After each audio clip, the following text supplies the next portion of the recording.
The courtroom was silent except for the echo of the gavel hitting the wood, and in that silence, a small, trembling voice whispered, "Please, sir, my mother is innocent." The voice belonged to Alina, a 17-year-old girl dressed in faded clothes, her eyes swollen from crying. Her mother, Maid, had been the maid at Judge Harold Marson's mansion for nearly 10 years, and now she stood behind iron bars, accused of stealing the very jewels she used to polish every morning. The judge, a man with ice in his veins and pride in his voice, looked down at the girl and smirked. "If you're so sure she's innocent," he said mockingly, "then heal me." The courtroom murmured in confusion. Harold was sick terminally, as the papers whispered. A mysterious illness had crippled his legs and clouded his mind, leaving him dependent on machines and painkillers. He had visited the best doctors in the country, but nothing worked. "Heal me," he repeated coldly, "and I'll free your mother." The crowd laughed at the absurdity, but Alina didn't. She looked straight into his eyes, and something inside her, a strange, quiet conviction, told her this was no coincidence. She whispered, "I will." What no one knew was that Alina had a secret, one that not even her mother understood. From childhood, she could feel people's pain, not just emotionally but physically. She could sense sickness like a shadow, and sometimes, when she prayed hard enough, that shadow would lift. It had happened once, years ago, when she'd placed her hands on a dying bird and it had flown away. It had happened again when her mother's heart pain vanished after a stormy night. But she had never dared to believe it was real until now.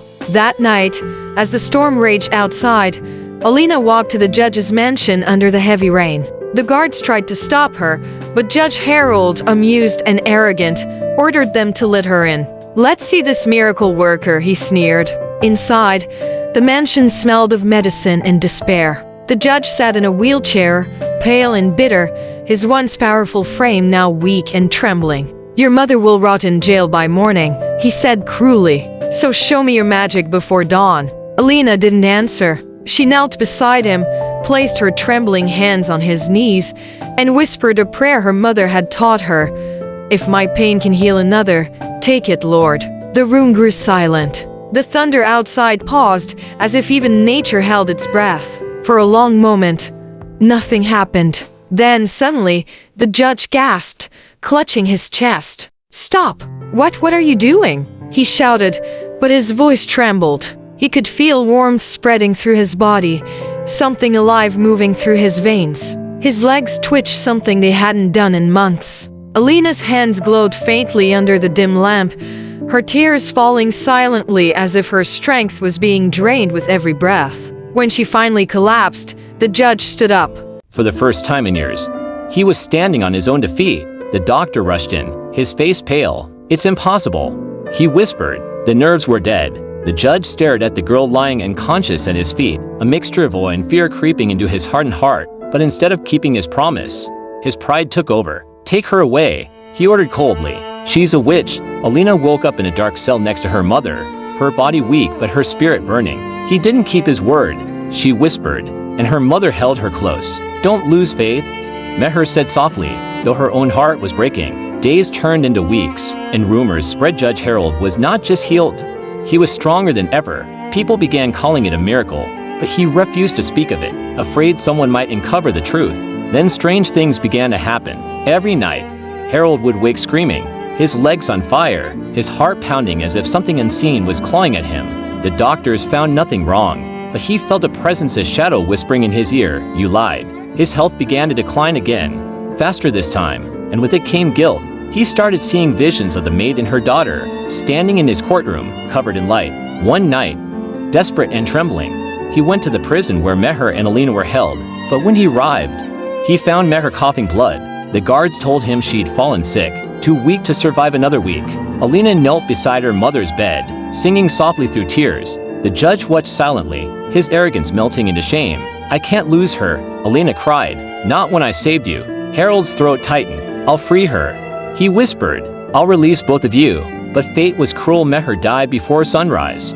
Her last words were, "Forgive him, child. Only forgiveness can heal." That morning, Harold stood in court again, his hands shaking as he ordered Meher's name cleared of all charges. He announced Alina's release, but she didn't look at him. She simply walked out with her mother's photo pressed to her chest. The judge thought it was over, but that night, his pain returned worse than before. He collapsed in his mansion, unable to move, crying out for mercy. For the first time in his life, he prayed. He saw Alina in his dreams, standing by the river with her mother's reflection beside her. "You asked me to heal you," she said softly. "But healing isn't about walking, it's about learning to feel."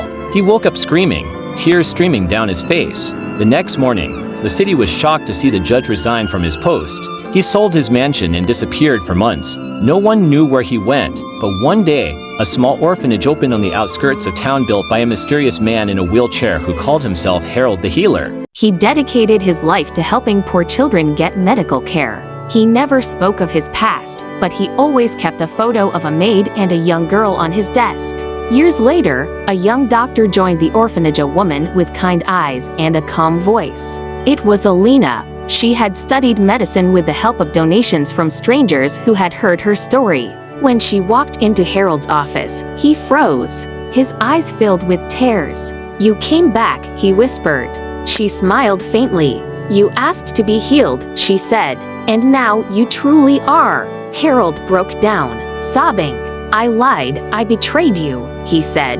"Why would you still help me?" Alina placed her hand on his and said, "Because my mother taught me pain only ends when compassion begins." At that moment, the pain in his body vanished completely, and for the first time in years, peace settled in his heart. The newspapers later called it a final miracle, but Alina never sought fame. She simply kept healing others, saying, "Miracles aren't magic, they're just love disguised as courage." And on a quiet evening, as the sun set over the orphanage, Harold passed away in his sleep with a faint smile, the photo of Mare and Alina resting on his chest. Alina lit a candle beside him and whispered, "You're free now." The air grew still, and for a brief moment, she swore she saw her mother's spirit smiling in the light. She closed her eyes, letting the tears fall not of sorrow, but of peace. Because the man who had once mocked her pain had finally found redemption through it. If this story touched your heart, don't forget to subscribe to this channel for more emotional miracle stories that remind us no pain is wasted when love becomes our healer.